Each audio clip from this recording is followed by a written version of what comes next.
Comenzamos la Semana Santa, el Domingo de Ramos, leyendo el Evangelio también de la Pasión. Este año en el ciclo B leímos la versión de San Marcos. Y hoy hemos vuelto a leer la Pasión del Señor, pero como todos los Viernes Santos, según San Juan. Hay unas diferencias entre los evangelios sinópticos, Mateo, Marcos y Lucas, en la manera en cómo narran la pasión, y Juan. Y es bien interesante. No es que Juan omita algunos aspectos, sino que Juan tiene unas intenciones teológicas precisas que quiere revelarnos. Y una de esas es que Dios tiene el control. Quiere presentar la pasión desde Jesús. Es casi como si fuera el mismo Jesús el que nos estuviera contando su pasión y nos la estuviera interpretando. Comienza la pasión en el momento del prendimiento de Jesús. El lugar es importante, el huerto. Y es importante porque este huerto remite a otro huerto, al huerto del Edén, al primer huerto, al jardín del Edén, el del paraíso. Allá estuvo el primer hombre, Adán. Y ese primer hombre fracasó. Y fracasó porque no supo ser obediente. Porque se dejó seducir y no supo ser obediente. Y acá nos encontramos en este huerto a un nuevo hombre. Y todo lo contrario al primer Adán, este nuevo hombre será completamente obediente. Y como lo dirá la carta a los Hebreos, hasta la muerte en cruz. No se esconde, se muestra, se revela. ¿Y qué es lo que nos revela en el huerto? Que allí está presente Dios. Está presente el yo soy, el gran yo soy. Dice que Judas con la corte que lo acompañaba se presentan al lugar y él toma la iniciativa, Jesús toma la iniciativa y dice, ¿qué buscan? Y ellos dice que retroceden y caen.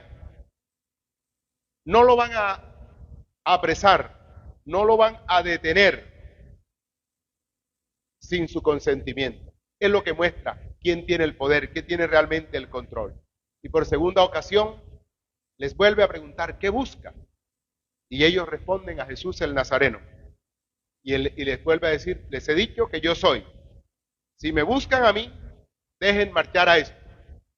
Inmediatamente el evangelista interpreta que es el cumplimiento de la escritura que había dicho que no perdería a ninguno de los que Dios le había dado. La reacción de Pedro es defender a Jesús. Dice que coge la espada y le cortó la oreja al siervo del sumo sacerdote que se llamaba Malco. Y Jesús se opone a esta reacción de Pedro y le dice, no desenfundes tu espada, guárdala en tu vaina, porque Pedro quiere responder a la manera humana, violencia con violencia. Jesús se opone a la violencia con violencia y le explica a Pedro si acaso él no ha venido a cumplir la voluntad de Dios, contrario a Adán que quiso hacer su propia voluntad. El nuevo Adán, Jesucristo, está empeñado en hacer la voluntad. Esta es la primera escena que hemos encontrado. La segunda escena es en la casa de Anás, que había sido sumo sacerdote, pero que no lo era en este momento. El sumo sacerdote era Caifás, su yerno. Sin embargo, aquí se muestra lo absurdo y lo corrupto, si se puede decir así, del juicio, porque dice que lo llevan a donde uno que no puede juzgar. Anás no tenía ninguna potestad para juzgarlo. Caifás era el sumo sacerdote empoderado en ese año. Sin embargo, es Anás, y en la noche, contrario a lo que decían las leyes judías, ningún juicio se realizaba por la noche. Ningún juicio se realizaba y se condenaba a alguien sin antes haber escuchado a algunos testigos. Aquí no hay testigos. Aquí simplemente se quiere incriminar a Jesús. Se quiere que se autoincrimine, si queremos verlo de esa manera. Se nota lo parcializado y la pretensión que buscan las autoridades judías. Quieren la muerte de Jesús. Eso es lo que están buscando. En esa circunstancia nos encontramos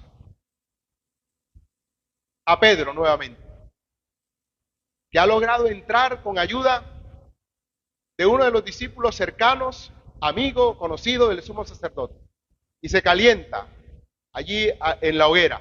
Hace frío, es una noche fría, y dice que se está calentando allí. Y en esta hoguera, ese Pedro que había intentado y que había cortado la oreja del siervo del sumo sacerdote, que se había mostrado dispuesto a ser un héroe y morir por Jesús, dice que ahora lo niega. Y lo niega reiteradamente, cumpliendo el anuncio de Jesús que le había dicho: antes de que el gallo cante 3 veces, tú me habrás negado. Antes que el gallo cante 2 veces, tú me habrás negado 3. Y efectivamente lo niega ante una criada, ante una segunda criada, después ante el otro personaje que aparece. Y nos sorprende, pero en realidad tal vez nosotros hubiésemos hecho lo mismo. Permanentemente hacemos lo mismo. Permanentemente somos un Pedro que negamos al Señor. Permanentemente somos un Judas que entrega al Señor. Permanentemente somos estos personajes, porque lo que está revelando estos personajes es la naturaleza humana. Eso somos. Somos el Anás que, sin tener la potestad de juzgar, vivimos juzgando y condenando a los demás. Buscando a veces la caída para condenarlo. Somos el hijo que condena al padre. Somos el esposo o la esposa que condena a su esposa permanentemente. No tenemos la potestad para hacerlo, pero nos volvemos jueces implacables de los otros. Eso somos. Somos el Pedro. Nos encanta ser héroes, pero nos cuesta ser seguidores del Señor. Pedro niega al Señor, y con esto, ¿qué es lo que niega? La relación que tiene con Él. Pedro seguro que conoce muy bien la doctrina. Ha escuchado a Jesús, pero ahora niega su relación con Él. Y puede haber una traición más grande. Judas lo traicionó, pero Pedro también. Y eso mismo hacemos tú y yo. En nuestra naturaleza, así somos. Permanentemente negamos nuestra relación con el Señor.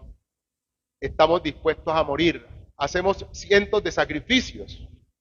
Ofrecemos gran cantidad de sacrificios. Podemos ser generosos hasta en la ofrenda. Pero en la relación con el Señor fallamos. Y es lo que le pasó a Pedro. Por eso Pedro revela tu naturaleza y la mía. ¿Qué cosas no estamos dispuestos a hacer? ¿Qué sacrificios no hacemos nosotros religiosamente? Pero en la vida no estamos dispuestos a hacer nada. Igual que las autoridades judías se negaron a entrar a donde Pilato porque iban a quedar impuros si entraban en contacto con Pilato. Les importaba la pureza ritual, pero no les importaba matar a un inocente. También así somos nosotros. A veces somos muy cuidadosos del rito, de la exterioridad, de la religiosidad, pero no nos preocupa destruir al hermano inocente, acabar con el otro. Esta palabra te denuncia, me denuncia a mí. Este juicio contra Jesús termina siendo un juicio contra todos los que lo juzgan, es decir, contra nosotros. Hermanos, este es el rey. Jesús es rey y lo va a demostrar ante Pilato. Pilato, que al parecer tiene todo el poder, termina también siendo juzgado. Se muestra pusilánime, miedoso, cobarde, incapaz de negarse a sí mismo. El que estaba encargado de hacer justicia buscó primero salvar su pellejo, conociendo que el caso de Jesús estaba viciado, teniendo la oportunidad de hacerlo, no lo hace.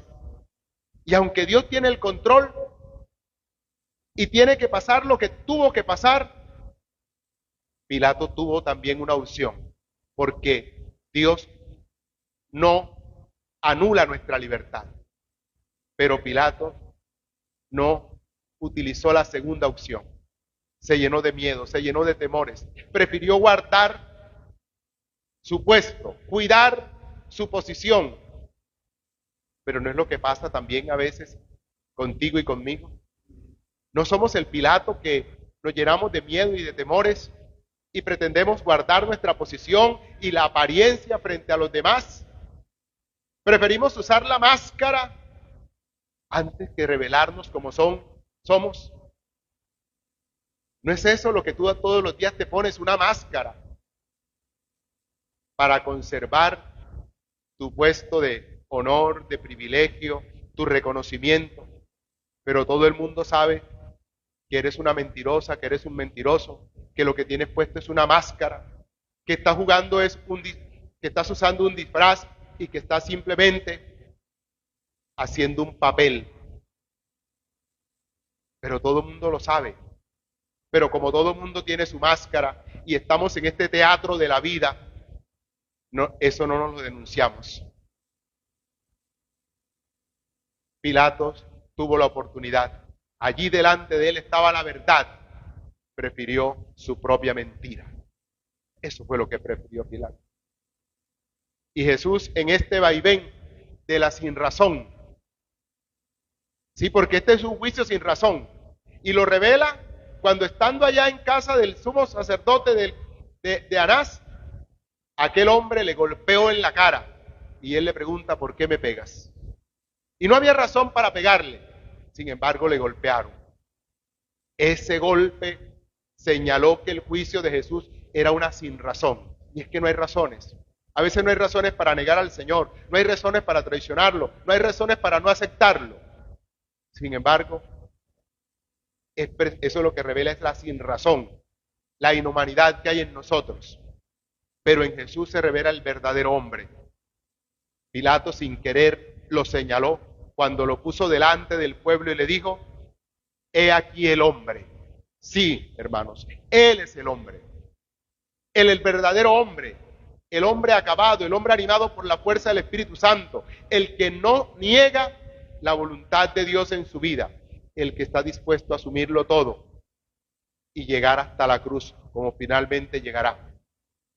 Por eso al final de la cruz podrá decir, todo está cumplido, todo está consumado, y podrá entregar el Espíritu.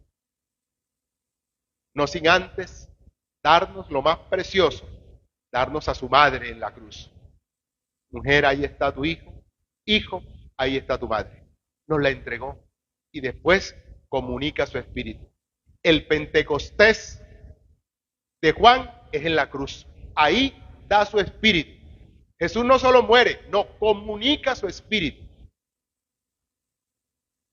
Y no comunica ese Espíritu sin antes todavía esperar de nosotros una mínima muestra de amor cuando dice, tengo sed. Jesús mismo en el Evangelio ha dicho, el que tenga sed, que venga a mí y beba. Él puede darnos todo, pero si dice que tiene sed es porque está esperando una mínima muestra de amor. ¿Y qué encontró de parte de la humanidad? Dice que tomaron una esponja, la metieron en vinagre y se la pusieron. Contrario al amor que Él está ofreciendo, le ofrecemos el odio que simboliza el vinagre. Eso fue lo que encontró. Pero Él, contrario a eso, sigue allí. Como miró a Pedro después de negarlo, Pedro se encontró con la mirada de Jesús, la mirada de la misericordia, la mirada de la compasión. La humanidad también se encuentra en la cruz, no a quien le condena a pesar de que lo juzgó injustamente, sino que se encuentra el que lo ama, a pesar de, no por lo que somos, sino a pesar de lo que somos. Esa es la soberanía de Dios. Dios es soberano porque te ama, no porque tú hagas mérito, porque yo haga mérito, sino porque nos ha amado. Por eso en la cruz hemos encontrado y conocido el más grande amor de Dios. Si tú quieres conocer el amor de Dios, tienes que contemplar, mirar la cruz de Cristo. Ahí hemos sido amados hasta el extremo, a lo máximo. Ahí nos ha amado y nos ha comunicado su Espíritu. Finalmente el Evangelio termina diciendo que el cuerpo de Jesús es reclamado por dos personajes importantes, Nicodemo y José de Arimatea, que lo llevan, que lo embalsaman como acostumbraban los judíos.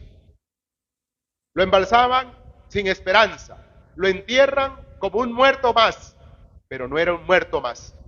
Por eso en el lugar que lo ponen, dice la palabra, y es un detalle importante, era un huerto, el nuevo huerto, y lo ponen allí, en un lugar donde nadie había sido todavía sepultado. Este sepulcro nuevo es el sepulcro que no lo retiene la muerte, donde la muerte no tendrá poder, donde la vida despuntará en la mañana de la resurrección. Un sepulcro nuevo, el sepulcro en el cual quedará demostrado que Dios ha vencido a la muerte y al pecado que nos mata. Evangelio grandioso y maravilloso, que nos llena de alegría, de gozo, porque aquí no contemplamos sino el amor de Dios por la humanidad, en Jesucristo. Por eso lo vamos a adorar ahora. Por eso la cruz para nosotros es el signo de la bendición. Maldito el que cuelga de un madero, decía en el Antiguo Testamento. Pero esa cruz se convierte en signo de victoria, porque allí fue derrotada la muerte y el pecado que nos llevaba a la muerte. Y allí se sentó como en un trono el Rey de la creación, Jesucristo el Señor, el hombre nuevo, que ha dado origen a la humanidad nueva, a la iglesia. ¿Y cuándo nace la iglesia? Así como cuando en el Génesis Dios abrió el costado, la costilla de Adán para sacar a Eva, dice que en la cruz le hirieron el costado y brotó sangre y agua. Y esa sangre y esa agua simboliza la iglesia, la nueva humanidad que nace del costado de Cristo. ¿Y de dónde nace? A través de los sacramentos de la iglesia, del bautismo, de la Eucaristía. Les decía a ustedes que el Evangelio de Juan no se preocupa tanto de los hechos en concreto, de la historicidad. No, quiere darnos una enseñanza, y una enseñanza a la luz de los ojos de Jesús. Es Jesús el que nos cuenta esta historia, una historia de amor de Dios por la humanidad. Alabado sea Jesucristo.